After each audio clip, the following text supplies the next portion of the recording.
What's that mysterious ticking noise, you ask? It's not a pipe bomb. Me and RJ just we're at Free Comic Book Day library, and my tire blew out, and the spare is super flat, so we're waiting for roadside assistance.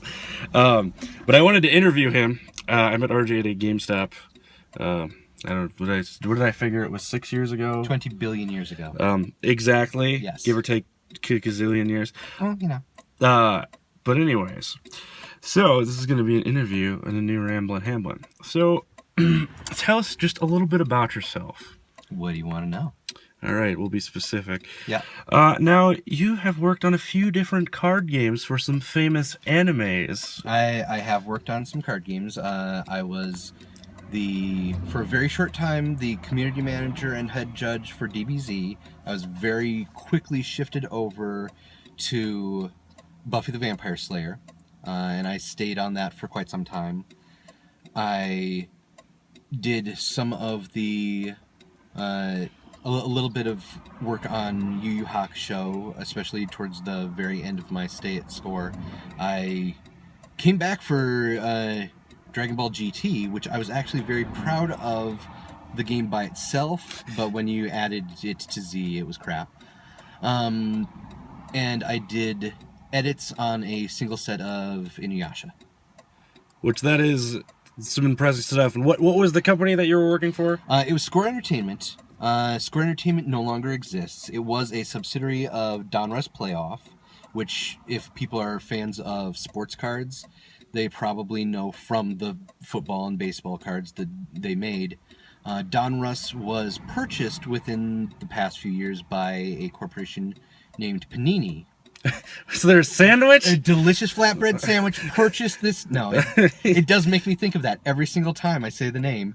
But a lot of the people that were working in Donruss Playoff that had stuck it out through the end transferred over, including my buddy Ake, who, if there are DBZ fans that played the DBZ card game, they would know him as the 2001 world champion. He was the original world champion, and he came to be the DBZ community manager and head judge after me.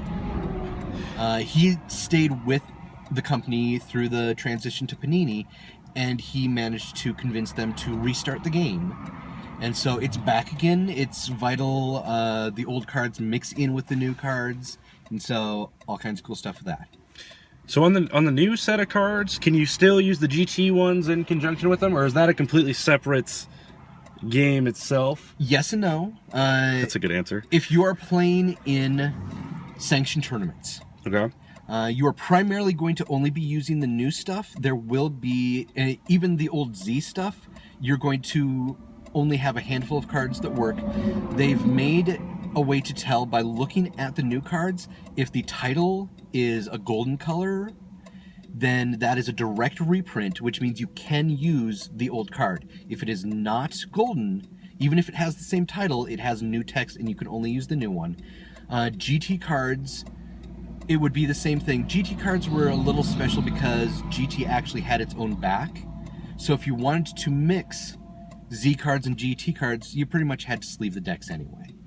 But they all do work together. It's the same mechanics. It's the same game. They have streamlined the game a little, and so I actually like it a little better. Ooh. But it's completely compatible. So if you've got old stuff and you just want to find a few new cards to throw in there to spice up the old game that you used to love, it's perfect. No. So now, I mean, I know this. He makes a bunch of his own card games. Yeah. Can you just tell us a little bit about that? Some of the different stuff you do.